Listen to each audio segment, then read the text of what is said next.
ભાભરમાં તંત્ર દ્વારા દબાણ હટાવ્યું, લોકો ફસાયા। ભાભરમાં દબાણ હટાવવાની કાર્યવાહી કર્યા બાદ ફરી એકવાર દબાણ હટાવવા મામલતદાર નગરપાલિકાના સ્ટાફે દબાણ હટાવવાની કામગીરી હાથ ધરી હતી। શોપિંગ સેન્ટર જે દબાણમાં સીડી આવતી હતી તે તોડી નાખતા ઉપર રહેલા લોકો ફસાયા।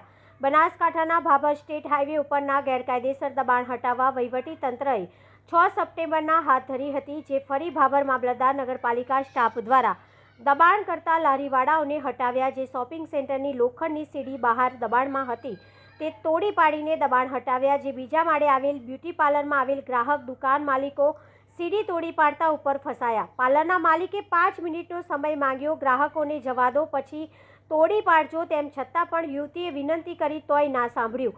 મનમાની કરી સીડી તોડી નાખતા નીચે ઉતરવા સાંજના સમયે લોકોને જાણ થતાં સ્થળ પર પહોંચી લોકો ભેગા થઈને લોખંડની સીડી ઊંચી કરીને નીચે ઉતાર્યા। ભાભર મામલતદાર વહીવટી તંત્ર દબાણ હટાવે તે સરાહનીય છે। મામલતદાર નગરપાલિકાને દબાણ હટાવવાનો જુસ્સો એટલો વધી ગયો છે કે લોકોને 5 મિનિટનો સમય ન આપવો।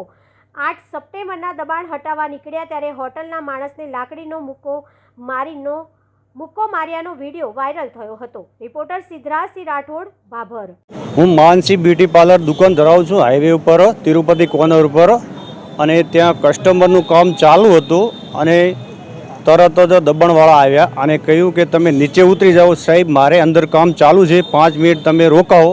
તો રોકાણા નહીં અને ડાયરેક્ટ મને નીચે ઉતારી અને કસ્ટમરને ઉતરવા દીધા નહીં અને સીડી ડાયરેક્ટ તોડી નાખવામાં આવી।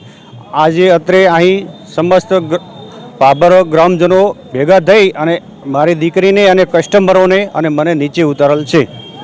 માનસી બ્યુટી પાર્લરમાં કામ કરતી હતી અને દબાણવાળા આવ્યા, તેમણે સીડી ડાયરેક્ટ તોડી નાખી, મને પણ ઉતરવા ના દીધી નીચે અને તેમને મેં બધાને માણસ થઈને નીચે સીડી રાખીને મને ઉતારી છે।